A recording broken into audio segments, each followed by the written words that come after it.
மிகவும் ஆசைப்படுகிறோம். நானும் ஆசைப்பட்டேன். தேவ கிருபைக்கு, தேவனுடைய சமாதானத்துக்கு.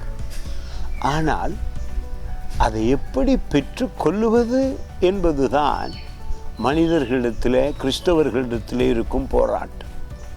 ஆனால் இந்த வசனத்தை கண்டுபிடித்தால் இயேசு கிறிஸ்துவை அறிய வேண்டும்.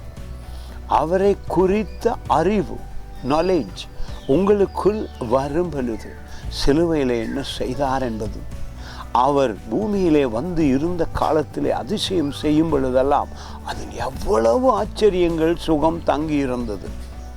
அவைகளை அறியும் பொழுதுதான் கிருபை உங்களுக்குள் பெருக ஆரம்பிக்கிறது, சமாதானம் அதிகரிக்க ஆரம்பிக்கிறது. பாருங்கள், இந்த வசனம் இது மிக மிக முக்கியமான ஒரு வார்த்தை. உங்கள் வாழ்க்கையை மாற்றிவிடும். கற்றுக்கொள்ள ஆரம்பியுங்கள், தியானிக்க ஆரம்பியுங்கள், இயேசுவோடு உறவாட ஆரம்பியுங்கள். சுகம், பலன், நம்பிக்கை நிச்சயமாக ஆசீர்வாதமாய் மாறுகிறது வாழ்வே. பாருங்கள், இந்த வார்த்தை மிகவும் நல்ல வார்த்தை.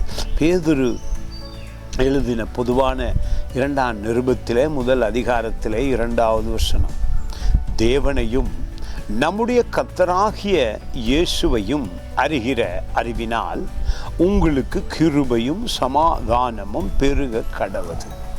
உலக நடவடிக்கைகளையே பார்த்து, உலகம் ஓடும் விதத்தையே பார்த்து ஏமாந்து போய் விடாதீர்கள். உலகத்திலே இயேசு இல்லாமல் சமாதானம் இல்லை, இயேசு இல்லாமல் கிருபையும் இல்லை. பாவிகள் எங்களை நேசித்தது அவருடைய கிருபை. வியாதியில் கிடப்பவன் இயேசுவே என்ற உடனே அவர் தூக்கி எடுப்பது அவருடைய கிருபை. கிருபையும் சமாதானமும் உங்களுக்கு அதிகம் வேண்டுமா? இயேசு கிறிஸ்துவை அறிந்து கொள்ளுங்கள். அவருடைய படிப்பினைகளை படிக்க வேண்டும். நான் அவரோடு ஏற்பட்ட உறவின் காரணமாக அவருடைய வார்த்தையை தியானிக்க தியானிக்க எனக்குள்ளே சமாதானம் வந்தது, எனக்குள்ளே கிருபை வர ஆரம்பித்தது.